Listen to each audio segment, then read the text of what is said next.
Introducing the newest phenom to the world of YouTube boxing. What is he? Some kind of musician? Mom, I think you need a new phone. He's a speaker of some sort. I think he's all of that, guys. Here's the Old Man Boxing Fan. What's good? What's up, everybody? Hey, look, I appreciate you guys subscribing to the channel. You know, it's a good thing, man. You guys are making me go out there and do my research. But anyway, I want to talk about a couple guys, yeah. And see, you gotta understand something. I'm not letting these chumps off the hook. Although I don't speak about them much, I'm not letting them off the hook. I talk about chumps no matter where they come from. If they come from here, if they live next door, I wouldn't care. If you're a chump, you're a chump. But I do have a question for at least one of them. Hey, Kenny Porter, I got a question. Why did you say before the fight that y'all had with Danny Garcia that you're going to fight Errol Spence next? Or we want Errol Spence next. And then, after the fight, you turned around and said, well, it's not up to me, you know, and yada, yada, yada, yada, yada. That's grade A chumpism. Now, I had a question. Another question. Who is that fair to? I really want to know, who is that fair to? Is it fair to you in your pockets? Yeah, we get it. We get it. Yeah, you looking out for your family, you looking out for your son, and you turn your son into a millionaire and all this extra stuff, yada, yada, yada. But the other question is, who put those millions in your pocket? You gave a product, and us as the consumers, we paid for it. So now that you have reached a certain pinnacle, you're thinking, nah, you know what? Let's milk it a little bit more. Well, I don't know how much money you got, and I don't count you guys' money, but everything is about money with boxing these days, which is supposed to be to a degree. Not the end all and be all, but it's supposed to be to a degree. Because I don't see Sean Porter taking $100,000 to fight, let's say a Manny Pacquiao. No, I would. Hell no. Nah. You lost your mind. That's like ridiculous. Straight up ridiculous when you're making millions. So we get it. We understand. The higher the competition, the higher the purse. All right, we get that. But Andre Berto again, Keith Thurman again, Danny Garcia again. Yo, let's be for real. Why would I want to see that again? Why would I want to see him fight any one of those guys again? That makes no sense. That's like, I mean, it takes, the word competition is just not there. The word champion is not there. You have a belt. You're supposed to defend your belt against all comers. Errol Spence is a comer. Well, you need to defend your belt against him or take his. Both of you guys will be defending your belts. And you said, and Kenny Porter says it's not up to him, it's not up to him, it's not up to him. Let me tell you something.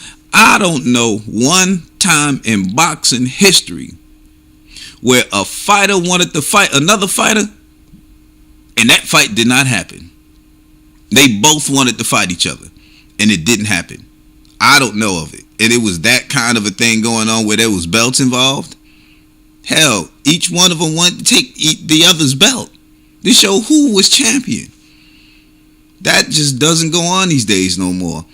There's no kind of honor in boxing. There's no pride in it. You know, there's no saying I'm number one. Now it just boils down to being number one in your division. Instead of taking all them belts and saying, look, I'm on the top. I am number one. Who wants it?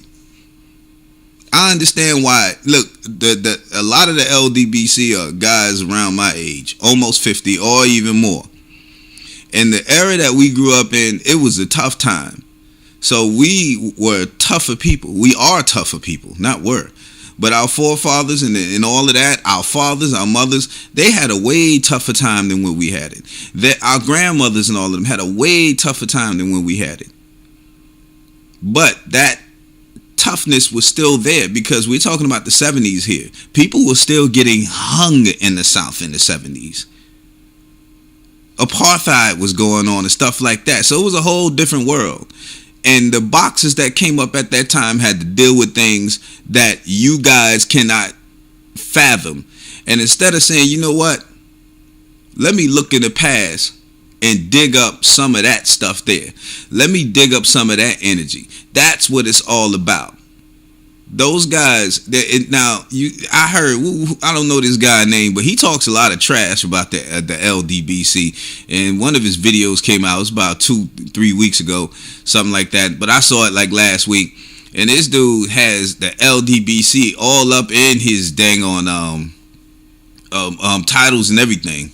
You know, and I mean, and I listened to him, and he said that the LDBC nobody wants to challenge his claims. They can say this, they can say that. Well, guess what? I left a message on his page about a week ago and said, he said nobody would challenge his claims about Deontay Wilder. Well, I left him a message and said, hey, look, dude, I ain't say dude, but I'm like, look, I'll challenge your claims. I'm with the LDBC. I'll challenge it because the stuff that he was saying was just ass backwards. And then not only that, my thing is, you sit up here and say that you support Anthony Joshua, but you don't support your own countrymen. And being that you are from here, which is plain to hear that you are from here, the history that we have been through as black people, and you have in this country, I'm not talking about anywhere else, I'm talking about here, and you have the nerve to sit up here and talk crap about the black person here. This is why black people are stuck and held back so damn much. Because nobody, if you ain't got nothing, if you can't, at this point in time, where we are at in this country as black people, if you ain't got, look, I'll tell you like this. That's the only brother that we got here who's actually accomplishing something in the sport. That's the only brother we got here who's repping you, me, and everybody else here. We have been through a lot in this country. We still going through it. So if a brother wants to stand up and he ain't doing nothing negative and he doing something positive, why wouldn't I stand behind him? Why wouldn't I stand behind that brother? That to me, that makes all the sense in the world, especially if he's a good brother. But, you say that they call you coon, this, that, and the third. I'm not going to call you a coon. I ain't going to do all that, because I don't know first of all, I don't know your psyche. I don't know where your mindset is coming from, and I would love to sit up here and get in the debate with you live. I'll come on your live stream and debate you. I have no problem with that. About the Deontay Wilder stuff, I would have no problem with that because you have no idea. And I'm just gonna throw history at you. That's all. I'm gonna do that all day. That's my thing, history.